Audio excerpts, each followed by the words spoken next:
Cas Pratique est la nouvelle chaîne de podcast dédiée aux situations de vie patrimoniale de nos clients. C'est aussi un lieu de partage d'expériences pour l'équipe de Bonjour Patrimoine. Nous avons décidé de la lancer pour permettre à nos auditeurs de mieux appréhender les coulisses du métier de conseiller en gestion de patrimoine. Nous souhaitons qu'ils puissent identifier des problématiques qui leur parleront peut-être directement comme étant les leurs. Chez Bonjour Patrimoine, nous sommes une trentaine d'hommes et de femmes, d'âges et d'expériences différents, hautement formés en création et organisation patrimoniale. Nous travaillons avec de nombreux clients rencontrés au fil des années et les accompagnons au quotidien dans un environnement de plus en plus complexe. Alors maintenant, voyons concrètement comment ça se passe dans un cas pratique. Bonjour Lucille. Bonjour Philippe. Alors, quel est ce cas? Peux-tu nous en dire plus sur pourquoi ils nous ont contactés? Oui, bien sûr. Écoute, il s'agit de monsieur et madame Dupont qui nous ont contactés alors qu'ils étaient à Singapour et qu'ils avaient prévu de revenir en France à peu près 1 an plus tard.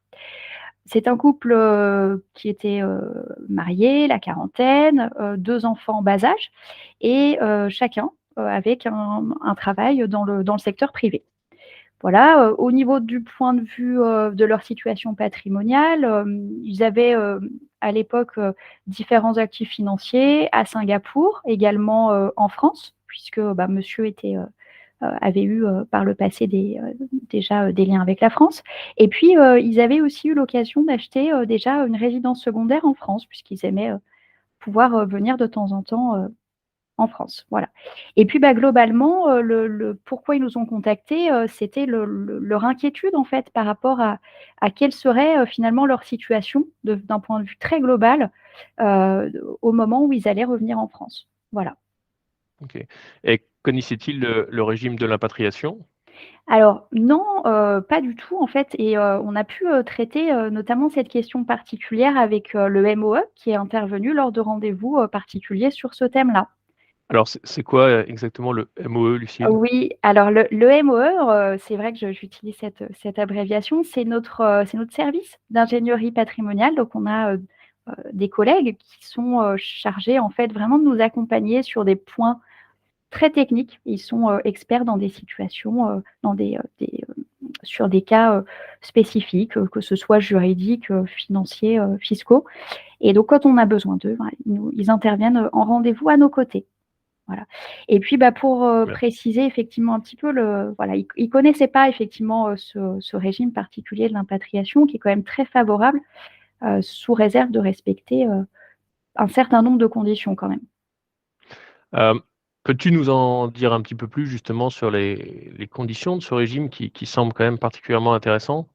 Oui, bien sûr. Alors le régime de l'impatriation, il est effectivement il est souvent peu connu. C'est, vraiment, un régime qui est prévu par le code général des impôts et qui concerne en fait toutes les personnes qui viennent en France suite à un recrutement ou une mutation.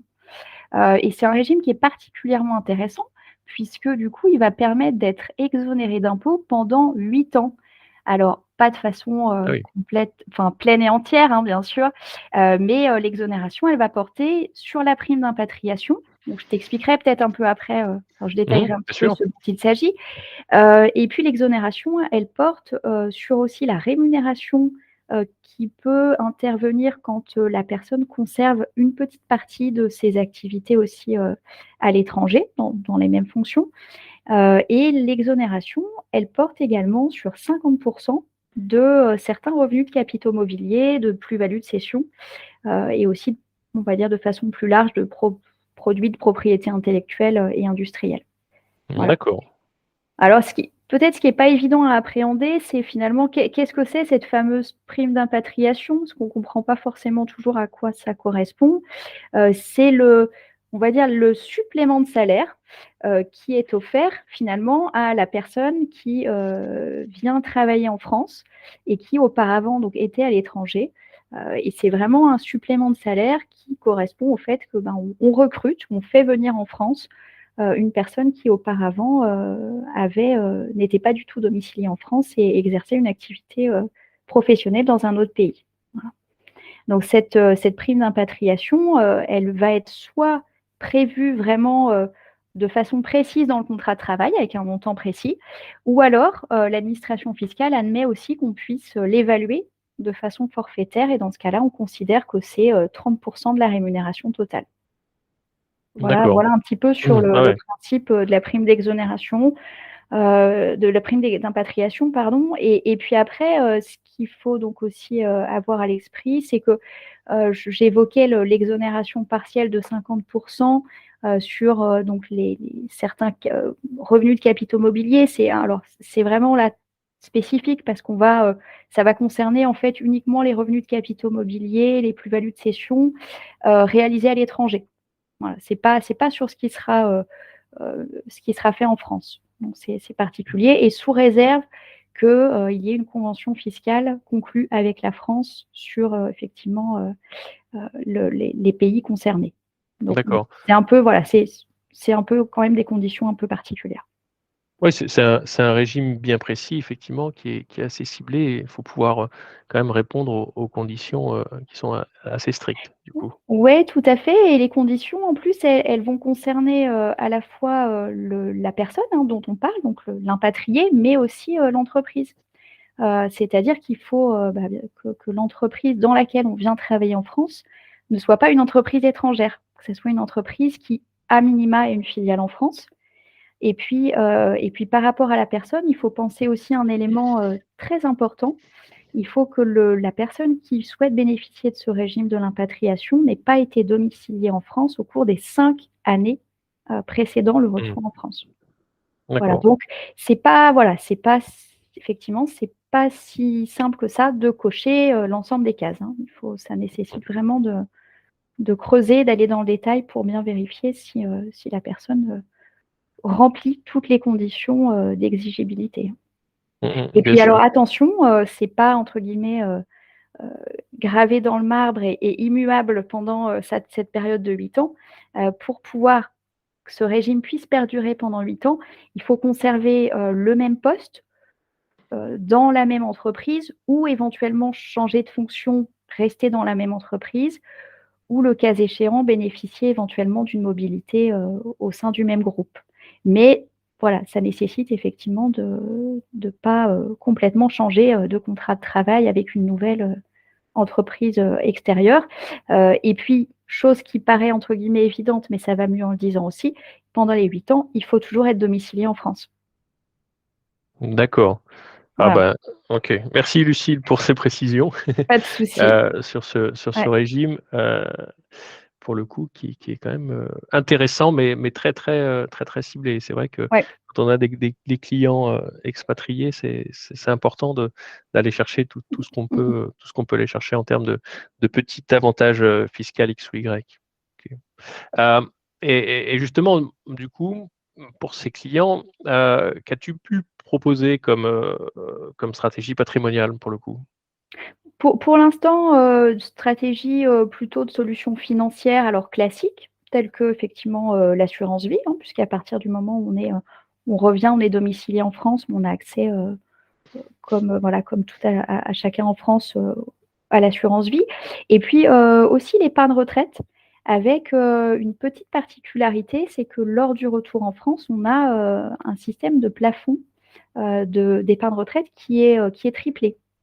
Ah ça, c'est vraiment spécifique et souvent vraiment pas connu. Qu'est-ce que ça signifie du coup, ça fonctionne comment? Alors, pour remettre un petit peu les choses dans le contexte, donc tu sais, sur l'épargne retraite, le principe, c'est qu'on a la possibilité donc de faire des versements qui sont donc déductibles de la base, imposable en fait de ses revenus et les versements sont plafonnés. C'est pas 100 des versements qui sont déductibles. Le plafond, il est calculé en fonction d'une antériorité de revenus déclarés à l'administration fiscale. Or, effectivement, quand on n'a pas été domicilié en France pendant les dernières années, on n'a pas de référence de revenus imposables en France qui puisse servir de base de calcul pour le plafond de déduction. Donc, en principe, ces personnes-là ne devraient pas avoir, du coup, accès à un plafond de déduction lors de leur année de retour. Mais bon, ça, c'est, on va dire, le principe, mais il y a heureusement et c'est là où c'est une bonne nouvelle, il y a 2 dérogations qui s'impliquent. La première, c'est qu'on va, en fait, pouvoir, calculer quand même un plafond de déduction à partir des revenus de l'année N, c'est-à-dire l'année du retour en France, qui va correspondre de façon très globale à 10% des revenus d'activité professionnelle.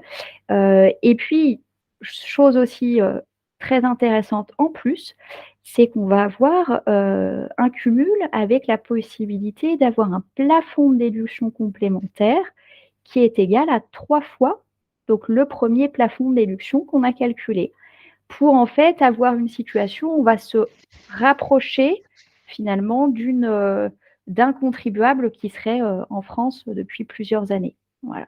Ce qui veut dire qu'en D'accord. définitive, l'année du retour en France, on a finalement 4 plafonds cumulés pour la première année de domiciliation. Voilà. Ce qui Ok. est quand même assez avantageux et ce qui permet effectivement du coup d'encore optimiser, on va dire, la situation fiscale au retour en France. Mmh. Bien sûr, ça c'est clair. Très, très, très, très intéressant comme point. Et bon, tu nous as parlé d'assurance vie, tu nous as parlé de PER avec effectivement, cette petite subtilité, sur laquelle on vient de revenir. As-tu pu, avoir d'autres, préconisations, voire d'autres solutions avec ces clients? Oui, alors il y a d'autres choses effectivement, on va dire peut-être un petit peu plus aussi originales auxquelles il faut penser, dans ce type de dossier-là. C'est que, tout à l'heure, je disais qu'ils avaient déjà eu l'occasion donc d'acheter un bien immobilier en France et à l'époque, ils avaient, souscrit un prêt immobilier. Sauf que, à l'époque, effectivement, ils étaient non résidents. Donc, on va dire ce statut de non-résident n'est pas forcément le statut le plus, comment dire? Le plus facile pour obtenir un prêt immobilier, tout du moins pour avoir les conditions les plus intéressantes. Et donc là, ce qu'on a pu faire, c'est, du coup, à partir de ce retour en France, je les ai incités à renégocier avec leur banque, donc les conditions de leur prêt immobilier. Et ils ont pu effectivement obtenir, une petite baisse de taux et aussi la levée d'un nantissement sur un contrat d'assurance vie. Voilà, donc ça, c'est un point un petit peu particulier.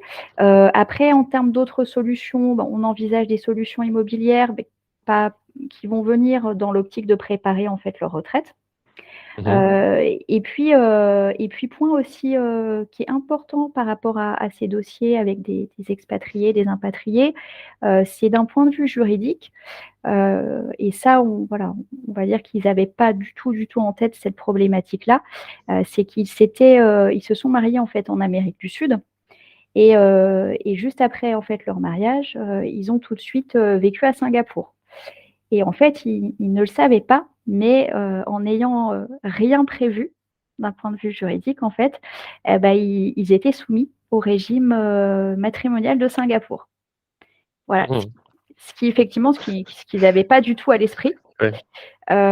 Et donc on a un petit peu travaillé sur ce point et je les ai effectivement, enfin, je leur ai recommandé de consulter un notaire spécialisé en France afin de pouvoir mettre en place un contrat de mariage et un testament de façon à revenir dans un cadre qui soit le cadre, on va dire, civil français, qui puisse être effectivement plus sécurisant si toutefois il leur arrive quelque chose.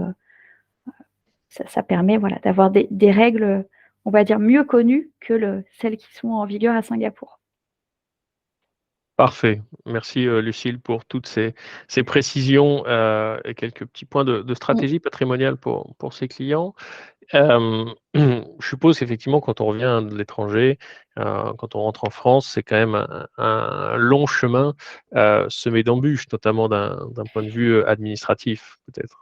Oui, ouais, c'est vrai, hein, faut pas se mentir, c'est très compliqué, surtout plus on a passé, d'années, on va dire à l'étranger et plus effectivement c'est compliqué, le retour en France.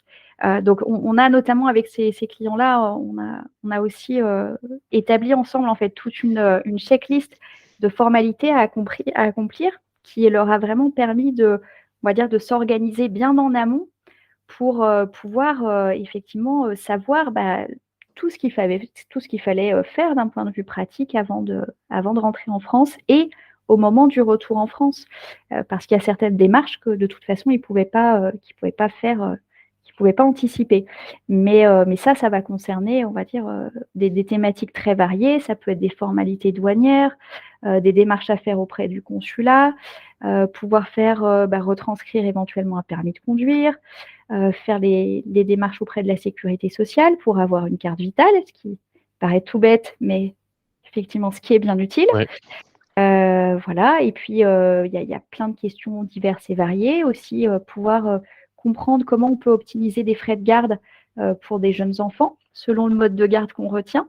Et là, voilà, il y a quand même des grandes particularités en France qu'il faut maîtriser, qui ne sont pas forcément faciles à appréhender.